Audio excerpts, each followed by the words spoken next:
అందరికీ శుభమస్తు. మన తొమ్మండ్రు కుటుంబము ఈ ఛానల్ని ఆదరిస్తున్న అందరికీ శుభమస్తు.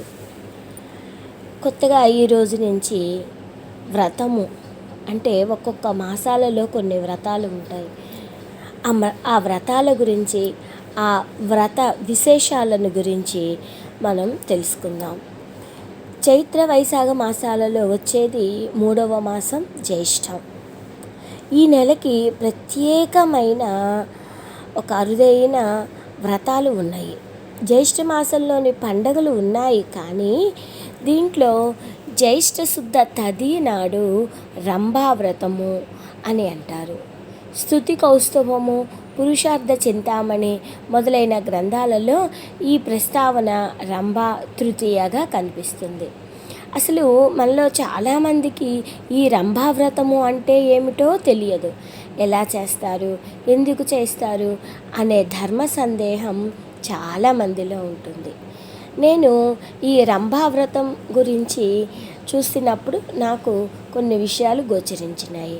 ఏమిటి, మనము పెద్ద పెద్ద పండగల గురించి చేసుకుంటూ ఉంటాం. ఈ రంభావ్రతాన్ని గురించి తెలియటం లేదు. తక్కువ మందికి మాత్రమే పరిచయం అయినట్లుగా ఈ వ్రతం గురించి చెప్తుంది. మనము రంభా అనగానే మన మనసులోకి ఒక అప్సరస కనిపిస్తుంది. రంభ అనగానే ఆ మాటకి స్పష్టంగా ఓహో ఈవిడ దేవలోకంలో ఉండే నృత్యం చేసే అప్సరస కాబోలు అని అనిపిస్తుంది. కానీ రంభ అంటే అప్సరసను పూజించటం కాదు, దైవ అంశతో కూడిన అరటి చెట్టుని పూజించటము. అంటే రంభ అంటే అరటి అని అర్థం. ఎందుకు చేస్తారు? మంచి భర్త కోసము, అన్యోన్యమైన దాంపత్య కోసము మహిళలు ఈ వ్రతాన్ని ఆచరిస్తూ ఉంటారు. అసలు ఈ వ్రతం ఎవరు చేశారు, ఎందుకు చేశారు అనే కథ ఎలా ఉన్నది, పూర్వం ఈ వ్రతానికి సంబంధించిన కథ ఎలా ఉన్నదో దాని వివరాలు అన్నీ తెలుసుకుందాం.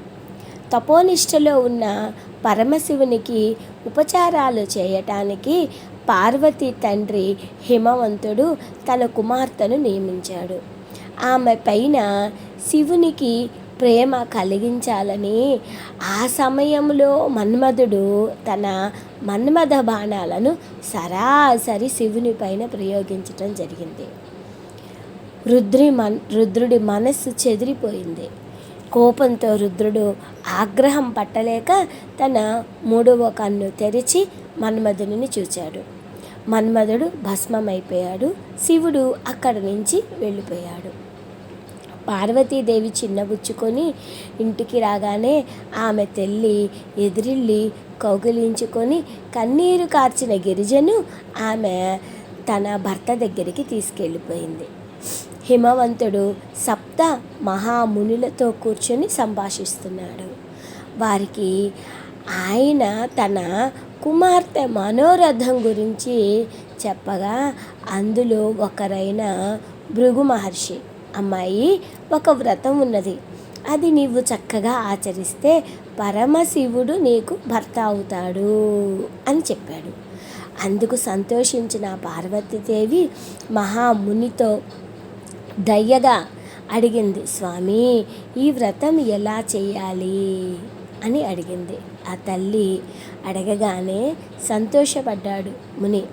అమ్మా, ఈ వ్రతాన్ని పెద్దలు రంభావ్రతము అంటారు. రంభ అంటే అరటి చెట్టు. ఈ వ్రతాన్ని జ్యేష్ఠ శుద్ధ తదియ నాడు చేస్తారు. ఆ రోజు ఉదయమే తలారా స్నానం చేసి అరటి చెట్టు ముందు పెద్దగా అలికి చక్కగా ముగ్గు పెట్టి రంభకు అధిష్టాన దేవత సావిత్రి కనుక ఆ అరటి చెట్టు కింద సావిత్రీదేవిని పూజించాలి అన్నారు. అప్పుడు పార్వతీదేవి అడిగింది, మహాశయ, సావిత్రీదేవికి అలా అరటి చెట్టుకి ఎలా అధిష్టాన దేవత అయ్యింది అని ప్రశ్నించింది. దానికి భృగు మహర్షి సంతోషించి, తల్లి, సావిత్రి, గాయత్రి ఇద్దరూ కూడా బ్రహ్మదేవునికి భార్యలు. తన సౌందర్యాన్ని చూసుకొని గర్వంతో సావిత్రి బ్రహ్మదేవుని దగ్గరికి వెళ్ళటం మానుకుంది. గాయత్రీదేవి కూడా ఆమెకు చాలాసార్లు చెప్పి చూసింది. అయినా సావిత్రి వెళ్ళలేదు. దానితో తీవ్రంగా కోపించిన బ్రహ్మ, మానవలోకంలో బీజం లేని చెట్టుగా పుట్టు, ఈ లోకంలో నుంచి వెళ్ళిపో అని సావిత్రిని శపించాడు విరించి. అప్పుడు తన భర్త ఎందుకు శాపం ఇచ్చాడో తనకు అర్థమైపోయి తన తప్పుకి ప్రాయశ్చిత్తం ఇవ్వమని చెప్పని ఆ బ్రహ్మ కాళ్ళ వేళ్ళ పడి తనని మన్నించమని ప్రార్థించింది. కానీ దయ కలగలేదు బ్రహ్మగారికి. ఇక గత్యంతరం లేని సావిత్రి భూలోకానికి వెళ్ళి అరటి చెట్టుగా పుట్టింది. అక్కడ 5 సంవత్సరాలు బ్రహ్మ గురించి తపస్సు చేసింది. అంతటా బ్రహ్మ మనస్సు అప్పటికి కరిగింది. అప్పుడు బ్రహ్మ సావిత్రి ముందు ప్రత్యక్షమయ్యి, జ్యేష్ఠ శుద్ధ తదియనాడు నీవు ఒక అంశతో ఈ అరటి చెట్టుని ఆశ్రయించుకొని ఉండు. అలా అరటి చెట్టు ద్వారా నిన్ను పూజించే వారి కోరికలు తీరుతాయి అని చెప్పి, ఇక నువ్వు నాతో మన లోకానికి రావచ్చు అని చెప్పి తీసుకొని వెళ్ళాడు. అలా శాప విమోచనము అయిన రోజు కనుక జ్యేష్ఠ శుద్ధ తదియ ఒక పండగగా పర్వదినంగా అయినది.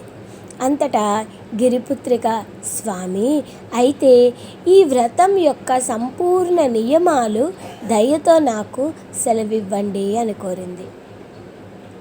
దానికి, బిడ్డ, పంచవన్నెల ముగ్గులు వేసిన అరటి చెట్టు కింద ముందు మండపం వేయాలి.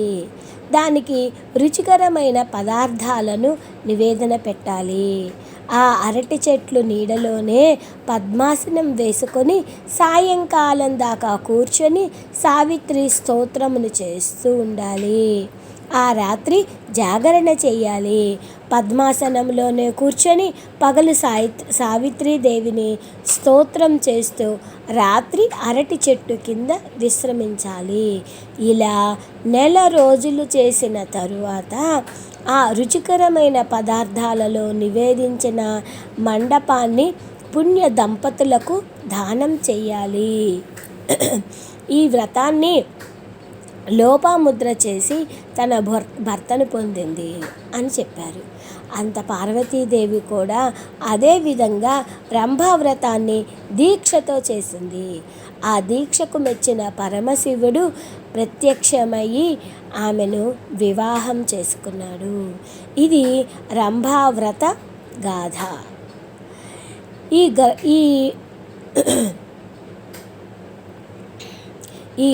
ఈ వ్రతాన్ని అరటి చెట్టుకు సంబంధించినది కాబట్టి కదళీ వ్రతము అని అంటారు. భారతీయులు చేస్తారు ఎక్కువగా ఈ వ్రతాన్ని. ఈ వ్రతం చేస్తే స్త్రీలు సౌభాగ్యవంతులై చిరకాలం జీవిస్తారు అని ఫలశ్రుతి. ఇక ఈ వ్రతం ప్రత్యేకంగా స్త్రీల వరకనే చెప్పక్కర్లేదు. దాదాపుగా వేసవి సమయంలో పగటిపూట అరటి చెట్టు నీటి దాహాన్ని, తాపాన్ని తగ్గిస్తూ చల్లగా ఉంటుంది. ఈ రంభావ్రతాన్ని మన దేశంలో కొంతమంది ఆచరిస్తున్నారు, ఆచరణలో ఉన్నది అని కూడా మనకి తెలుస్తుంది. మరి పరమ సాధ్వి అయిన ఆ పార్వతీదేవి మెప్పు కోసము ఈ వ్రతం చేసి తన భర్తని తాను పొందింది, సౌభాగ్యవతిగా పేరుకందింది. కాబట్టి అందరూ కూడా ఈ వ్రతాన్ని భక్తిగా, శ్రద్ధగా విని ఆచరిస్తారు అని కోరుకుంటున్నాను. సర్వే